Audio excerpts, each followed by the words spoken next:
Ilang araw na lang matatapos na naman ang isang taon. Thank you, Lord. Sa isang taon na na-overcome ko ang lahat na trials na binigay mo sa akin.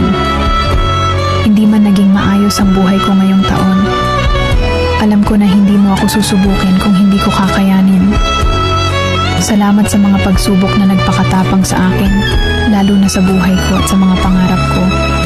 Kung may mga hindi man ako na-achieve this year, pwede bang sa susunod na taon, bigyan mo ako ng pagkakataon na makamit ko ang mga ito. Salamat sa nga blessings na ibinigay mo sa akin this year.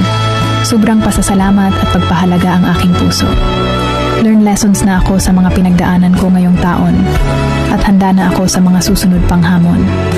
Patuloy mong gabayan at bigyan ng lakas ang aking puso at siguradong gagawin ko ang lahat para sa mga pangarap ko.